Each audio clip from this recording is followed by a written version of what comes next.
All right. Y'all know what time it is? Who is that, my baby? JB himself. Okay. Mr. James Brown. You think he wrote a lot of his Papa music? don't take no mess. Did he write his music? He must have wrote it the way it sounds. Oh. But he has some great musicians though. I mean, that's one of the best shows I've ever been to in my life. You went to a show? Yeah, in Washington D.C. I saw him at the Howard Theater. They clapped the legendary Howard Theater. But he's from Augusta. Is he from Augusta, Georgia? He's from Augusta, Georgia. My God. How was that sound? But James Brown, Bobby Blue Bland, all of them used to come to Griffin all the time. They do that regularly, yeah. So you went to see James I was Brown. living in D.C. You saw him in. Uh-huh. Wow. And that's that was a show. But he got some great musicians and great music. Really? James was a stickler for sound and the way people do things. Papa don't take no mess. Papa don't take no mess. Fuller don't take no mess either, y'all. He look kind. And all, I'm just messing with y'all. You know what kind, but I don't take no mess. Look. Them my children right there, Chris and Melissa, they can tell you. Okay, well, they don't take no mess. They ain't no screen though yet, baby. Don't anybody know we got nobody in the background yet. Well, I done told them. Y'all, we got some guests in the house today.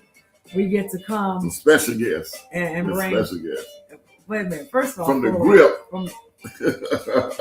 First, Fuller can't let us just have no show. He got to tell all from the grip. We supposed to be doing. We got to do introductions and all of that. All right, well, we can do it. But anyway, we're gonna pop them on in. But first, turn the music down just a little bit. So take it down, take it down, take it down, take it down. Yeah. Okay. So, how was your weekend? Hot. Yeah. Y'all in the ATL, not just the ATL, because we don't live in the Atlanta primary, I guess Atlanta. It feels like Texas hot today. Y'all look here. It is hot up in here. And humidity is bad. That's what it's hot. It's hot. So, but anyway, so we had a great weekend. My mom came over to finally. She's been gone for about 4 months in Austin. She didn't come last weekend because she had a lot of stuff to get together. She came over this weekend. And so we're back to our normal life. Right. Having mama in. Friday, what you do Friday? Friday was my date night, and I had a good date. I had a very good date. And we did something very simple, but very romantic and kind. And that was stay at home in the movie theater and watch 2 movies. We did. Yeah. We did. And had some good food. Yeah. Amateur, was that the name? It was a Lawrence Fishburne movie called Amateur? Yeah. And we watched something else. I forgot what it was.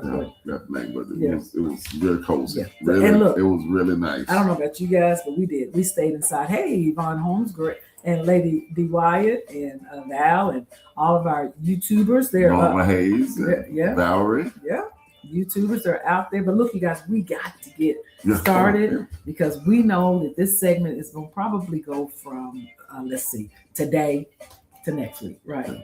And so, but anyway, we're going to pop in. We got some guests tonight. Yes. So y'all didn't even know. We be trying to do what we going to do. And so we got some guests. I'm going to stop the little crawl from on the screen. But I'm going to pop in our guests tonight. They are from, let me, I guess I better stop. I guess I should let them tell their own story. Hey, do I have y'all on mute? Let me see. Yeah, there you go. There you are. Yeah. Hi. Hey, you guys. We got Chris and Melissa Clark. Yes, ma'am. Willa says, can he go first? Yes, you can. Well, I'm just going to say that they were my first children. Okay. Melissa was the first daughter of the church. I mean, Melissa came to our church. She couldn't have been 18, 19, maybe. Yes, sir. 17. And she was just pretty, just as loving and kind. And Chris jumped in like a vampire. And we didn't even know it. Don't tell too much of the story. I don't tell too much. But I had to say that. I just had to make him laugh. Yes. But you're right. But he scooped up, boy. Quickness. Yeah. So let me ask you guys real quick before we jump in. So Yvonne Holmes says that the heat index, as we talking about the weather, is 107. Wow. Is it hot in the grip? Yes. Yes, it is. Okay. it's hot. Like what's hot? 104. Ooh. Oh man. Oh God. For those that may not know, Griffin is about 30 miles. 30 south, minutes from here. 30 minutes. Was that south? About 40 minutes, 45 minutes from downtown Atlanta. Yeah, Right, look, and so Melissa and Chris and Melissa, they're from Griffin, of course. I don't know if you guys know, but they call it the Grip. Everybody that's anybody, in case you didn't know, that's outside of the city of Atlanta and Griffin, don't know the Griffin is the spot where everybody has either superstar, professional football players, basketball players, musicians. Fuller has always said the Griffin is the spot where those people came from. And Absolutely. If I see somebody else and we're in another country and they say they from Griffin, Georgia. Paris, France. Even somebody over there on our honeymoon. Know about the Grip. Okay, you guys, we're gonna stop talking on our side. Okay. So we want you to enlighten us on who Chris and Melissa Clark are. Give us an introduction of you, what you do, your ministry, and then tell us. You can go ahead and just start talking and tell us how y'all met, because this segment is about loving and telling a testimony about having love. Yeah. Okay, so you guys go ahead. Right, you want to start? I am a son, brother, husband, father, grandfather, but my thing that I focus on is being as kind and loving as I can to any and everybody, because we've heard this for so long. Love and kindness is always in season. So we try to live a life that can be mirrored, be copied, by others. And that's who we are. I'm a pastor. It's going to be year 30 for us. Wow. November we'll be pastoring 30 years. We'll be married 39 years. What? Yes. Yeah. We got married very early. So he robbed the cradle. What you mean by that? Yeah. Y'all got married at what age? Well, I was 20 and he was 23. So yeah, we were pretty much babies starting out. We kind of started out as friends. We met at church. As a matter of fact, somebody had introduced him to the Lord and brought him to Word of Life because they knew he needed somebody rough like Bishop Fuller that could handle a man's man. And we met there at the church. Just hit it off as friends, and it just became such a special time, and it grew quickly past friendship. Yeah, but I think we met because we were trying to keep Rodney and Cheryl away from sin, because they were dating and they were getting caught by themselves. So Rodney pulled me in and Cheryl pulled her in. And I think it just was a setup that God brought us together, because we were really trying to help our friends out, and it ended into a relationship. Right. And then helped y'all self out. Yes, ma'am. Yes, man. Yeah. Let me ask you a question. This is good that you mentioned that you were 20 and Chris was 23. What do you say to the younger generation now? Because Austin, our son, often talks to us about there's a lot of young people that are getting engaged. And I think times are different than they were back then, right? And so if you had a young person in your church or young person that you know, I don't know if it's your kids, would you encourage them to get married younger? I know they can be in love, but love is different than it was then and now. And so what's your thoughts on getting married earlier? I think it's your support system, because when we came to Word of Life, this is going to be kind of funny, that the Spencers, who and Vera will invite us to their houses on Sunday to eat dinner.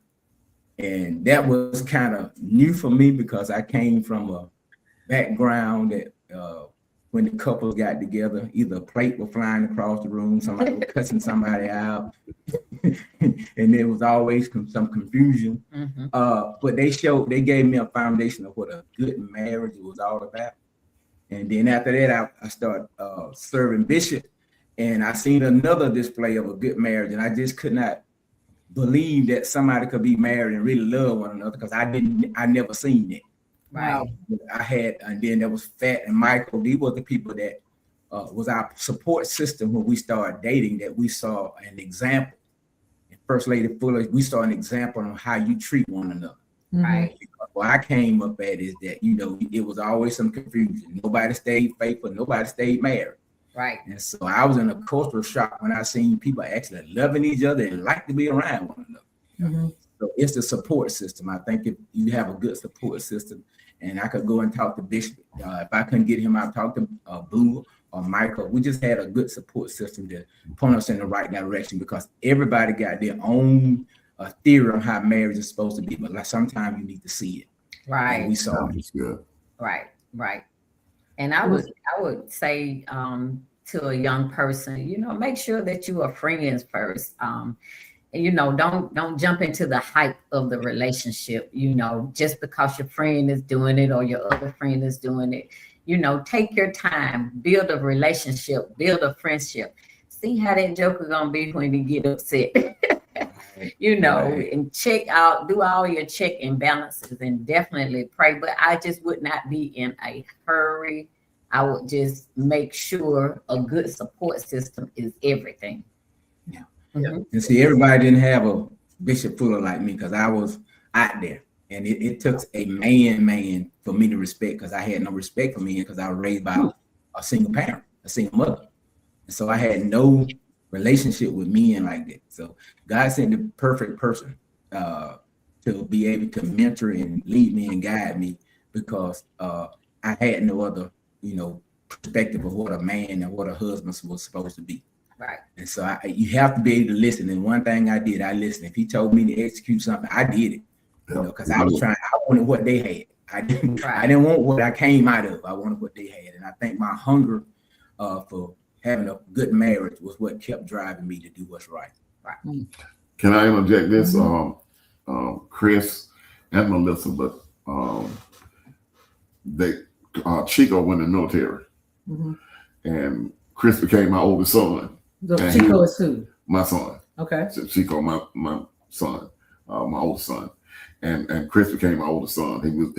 Chris and Melissa was in our house 6-7 days a week, every afternoon, all the time. Just they were our children. We just nourished them and imparted in them, and they imparted in us. I mean, we learned some things, because they were young. We learned some things, and we just enjoyed going. We went a lot of places together. Out to eat at the house all the time. Gene cooked enough for them and us, and we just had a great family. I mean, relationship. And I think surroundings matter. Vacations. We went on vacations and everything. So we Yeah, that's right. So how did you guys know when to get married? Because we got to start at the beginning and kind of tell your journey, because that's what we're talking about. What is the testimony? To be honest, and to be frankly honest, I didn't know. I just knew that he was the person I didn't feel like I want to be without. It's good. And likewise, I was asked, could I live without her? And I said, I probably could, but I don't want to, because I would be incomplete. She was the person that I think God chose for me, and he chose her for me in the right place, around the right people, for our marriage to have a fighting chance to be successful. So did you guys go off to college and kind of come back together, or y'all were always in Griffin and you just stayed faithful to the ministry? How did you guys kind of grow together without separating? Well, you were he had already been to college, and then by the time we had a relationship, I waited till I had my children, and I was like, I need to go back and get my education. And so it became a balance. And I would say, that's why I would say the person that brings the best out of you, because he will always say, as soon as you're able, or as soon as we're able, you can just go ahead and do what you need to do, because I want you to grow. And I love that, because it wasn't like he was trying to keep me bound into just being his wife, being the mother of the children, or working. He was saying, hey, I need you to expand your knowledge too, because if you're better and I'm better, we make us better. That's good. Yeah, we never separated after we started dating, because like you said, I had already been in school. And so once we met and got engaged and got married, now this is gonna be a little funny too, because you asked me when did I know? I knew when Bishop told me. Okay. It was some other stuff going on. He said, "Now you gonna marry my daughter." So I when he told me that, and I was, I already knew, but he told me it's time for y'all to get married, and we did. I won't go into any details, but we got married because he said it was time. Yeah. Okay.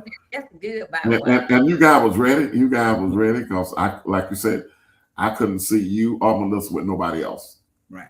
I mean, I couldn't even fathom it. Even looking over the church, and at that time, most of the people we had at our church was Chris and Melissa age. I mean, I had a young church, and I had some wild dudes. They used to talk about me behind my back. They said, that man crazy, man. Because most of them didn't have a father. So I was the father figure for all of them. So Oliver Leaks was in that group. Bucky. Gay Bucky. Bucky was her best man at her wedding. Yeah, I remember her telling us that. Yeah. Yeah, wow. And they was wild, and all of them was athletes, and they was, they used to doing their own thing, but they came there, man. I put a salad on them. That's good. I mean, but that goes to show you the servant leaders that you are today has made you whole in your own ministry. So you saw an upbringing from Fuller. And now you have, and I've watched you guys in your own ministry, how it's done in excellence, and how you got people on here like Nicole Tucker, and I'm assuming Alina Reed, they're part of your ministry. Yes. Yeah. And so, but people that love you because they see the love of God on you, and it's evident. But I know that you guys have a testimony through the journey of being married, maybe the ups and the downs, because you guys are still a very young couple. Talk to the audience about, maybe how you have dealt with life. Because Fuller and I, we didn't have no major challenges, but everybody got challenges. Absolutely. In a marriage. It's how you sustain it out. And now, how long you're going on being married again? 39 years. 39 years. I can't believe it. November, will be 39 years. No, look how young y'all look. 39 years. Did y'all have to breathe before y'all got there? Y'all so young. So let's talk about just that journey, because what this show is about going through marriage, being a widow, getting divorced, which is, you guys, thank God that's never happened. But the ups and the downs, and so people that come on here, sometimes they're silent in their struggle, but there are also some exciting things that have happened. So it don't have to all be bad things. But what is something that you would like to share that you probably even talk to your couples about in your own ministry? I would say, from my perspective, I had an outside child before I met Melissa, and his mother was Satan's sister. Who? Satan, the devil. There was some kin. Right. She did everything in her power to try to put doubt and infidelity in our marriage. I worked that night, and my wife worked through the day. And so when I get off work in the morning, sometimes she be standing on my porch. And the neighbor looking, I thought his wife went to work, but who is this girl on his porch? And so this kind of stuff was happening. Right. And is somebody in the community that was trying to holler at you? No, it was his child mother. Baby mama. So you gotta talk to us like how to say baby mama wrong. Okay. But anyway, she really tried to mess up our marriage. And that was something we had to go through and set boundaries, because she would get my wife upset, then she won't talk to me, and I get mad why you don't believe me, and it was always some contention there, at times. And so that was something that we had to fight through, and I would go pick him up, and that's another issue. So I tell her, you just got to go with me. I'm not gonna keep going and get him, and when I come back, it's an attitude of how long you been gone and how many miles on the car, We know. This is the FBI over here. We know. Look, listen up. Every woman on here know. We know. We got Yeah, men. Let me just say It should have this. took you 30 minutes to go there and come back. Look, men. It's Look, been 30 men. minutes and 1 second. Yeah, men, come closer. If y'all ever don't think that the wife know, she know from beginning to the end. Fuller always say, "You sound like the Holy Ghost." No, what was the word you said? Your wife sounds a lot like the Holy Ghost. Yeah, your wife like. So you may want to listen and don't. Whoever you are, if they going through challenges in the marriage or whatever, don't ever assume that the wife is not anointed or has the Spirit of God. It don't even matter. She don't have to have the Spirit of God. She can have whatever, but she know from beginning to the end what's going on. So yeah, it's an intuition. Yeah, okay, Chris, you can keep going. Sorry about that. So that was one of the things that we had to deal with from, because we had to have some kind of communication with her because of the child. Right. And then God is so good, he fixed that. She signed him over to me, so he lived with me. Yeah. Because she couldn't break us up. Right. Her plan didn't work. She started getting to my wife a little bit. And absolutely. Both. But I think it was such a learning experience because I said, hey, we got to communicate. You can't not tell me anything, because if I'm led to my own understanding, then, it's going to be chaotic. Right. It's gonna be chaotic, so we gotta communicate. And when we made up our mind that we were gonna communicate, and I don't know, I need to say this to Bishop and to him both, but is there a thing where men just don't listen to their wife, or do we just be talking too much? Because at the time, he thought I was just, you just being just over the top. And I'm like, I see what I see, but I can't explain what I see. And so that was the challenge. I'm like, okay, I need another man to tell him what I already know. And so that's when Reb stepped in, and and other men got was like, hey, you need to talk to him. And he would just accept that. And so I was never the kind of person that was upset because of the way the message was given to him. I just needed it done, because I just could not and refused to live like that, upset just by a visit. And so we made up our mind together. We said, okay, we're going to lead her to Christ. Right. Christ is in us, the hope of glory. Yes. Because we were just operating in the flesh, so that was winning. Yeah. So we said, okay, I know what we're going to do. We're going to lead her to Christ. And the day that we led her to Christ, she did not come back to my house anymore. So wait. So that sounds good. How did that happen? You're gonna have to go back. How did that happen? How she go from standing on the porch, calling out demons and calling forth Chris probably as her man, right? And messing with you, to y'all leading her to Christ. I know y'all started communicating, so you started going with him over to the house to pick up baby boy, right? And then how did you go towards leading? Well, honestly, I had to start telling myself, because I was like, okay, he's in a situation that I have not really been in. And we started going to, as a matter of fact, World Changers were having married couples fellowship.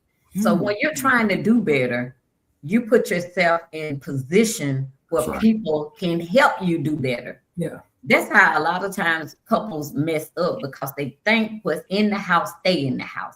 That is a whole myth. So it's an old myth. And so we started going and listening and saying, okay, that's us. We're not in this by ourselves. And so I had to start checking the insecurity in me. Why am I so intimidated just by her presence? That shouldn't be. I'm the one that's in Christ. I'm the one that knows Jesus. So why am I so intimidated? So we're going to flip the script on this thing. We're going to see what you really made of. Are your intentions to help us take care of this child? Because that's all really matters. And that's how we drifted from, okay, let's take a stand together. Yeah. And then on top of that, I think where she was trying to cause doubt, we began to talk, and I had other people I could talk to, because I guess in my head, then that got a t-shirt, not looking back. But she didn't know that. And so I had to reassure her, this is not something I want. This is not something I'm interested in, even though it don't look like it. I'm not interested. You don't have to trust her. You can trust me because that's something I'm not interested in. And another thing that she did, she knew she had something that my wife had. She had a son by me, and we didn't have any kids at that time. Right. So she used it against us. So I began to tell her, this is just not my son. This our son. Wow. Because I was kind of protective of him, but I said, no, this is what caused the division because I'm saying mine and not ours. Right. And so we had to come to an agreement that, okay, if she disciplined him or did something, I kept my mouth closed because I didn't want her to think I had something she didn't have. Right. And so I said, this is our child. And so that's how we kind of made the agreement that we're going to minister to her. We're going to lead her to Christ, and we're going to get rid of this situation because we're not allowing anything to tear down our marriage. Yeah, you know, Chris, well, that's profound. And I say that because I've been through that in my previous marriage where my late husband had 2 children. And I think when a woman is coming into the picture, it always looks like his children or her children. Right. And so the fact that you said, no, this is our child. I wonder how many relationships would have been saved.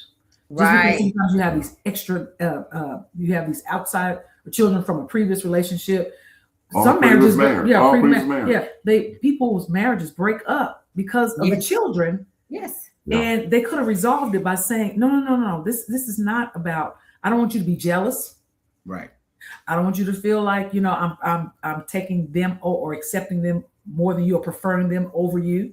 Right. If they would have if David would have just said to me, no, these are our children. That tension that existed, even when they came over, Melissa, I know you probably experienced this because I did. When the children come over, I would always be like, I wonder what they talking about, or the ex and them are talking about, or because we start formulating stuff in our head, right? That's really not real, but to us is real because we don't have any communication to know any different. Right. But the fact that you said, Chris, no, we're gonna do this together, and it's our children. How many relationships would have been better? And even now, our relationships would be better if you can just say, no, babe, I don't care how long ago. These are our children together. Yeah, Fuller, that's why Fuller calls Austin and Paige our son and daughter. Even Chico and Matt. They're our grown children. I always say. I remember one time we were at an event. And Chico said, "This is my." I don't think he called me his stepmother. He called me his father's wife. But the fact that he acknowledged, right? That's big. He said. He said something like, "This is my stepmother." Yeah, he said my stepmother. Right. That's the first time we had heard that. We was out in public, and he said, "This is my stepmother." Yeah, but to acknowledge, and we almost the same age, you guys. Okay. But I want to say this: I can testify that Melissa and Chris, you would think Brian was their child, right? And I was around them to help raise them. They were you couldn't tell the difference. If you didn't know, you didn't know. He calls you. What's he call you, Melissa? Mama. Mama. If you didn't know, you didn't know because it was no sign or no attitude or anything, no question about that. It wasn't their child. It's their child. Yeah. Because of the surrounding and the godly counsel, it was our child. Why in the world would I let somebody in the world have more authority than the God that's on the inside of me? I had accepted Jesus as my Lord and Savior. I had a relationship with God. So this child should have been, make sure that he experienced the same love as the one that I had. And so even if, a lot of times she used to try to put doubt in his head, but I go right back and say, great is he that's on the inside of me, and whatever she has spoken, it will not manifest. And I loved that baby and still love that child, because, hey, it's our child. And so communication is key. When you're not left to your own understanding, communication is great. Yeah, communications in a marriage is like the heart to the body. Yeah. If anything else, you can work everything else out. You can work out finances if you communicate. You can work out sex if you communicate. And any problem that comes up in our lives, and especially in marriage, to be a good communicator, that communicate with one another. Yeah. So now we're right at the bottom of the hour, half hour, 6:30. But I would like for you to tell us how you led it to Christ, because I'm curious myself. Oh, it was pretty easy. She came, to pick him up one weekend, and we said, we got something we want to talk to you about. And she said, sure. She was open to it. She said, sure. And we said, we want you to know the same God that we know, because we all got to raise this child. So she was pretty stunned, because the friction was what she fed off of. Yeah. I felt like the friction. And so when you just kind of de-escalate that, everything else was okay. And she accepted Jesus as her Lord and Savior.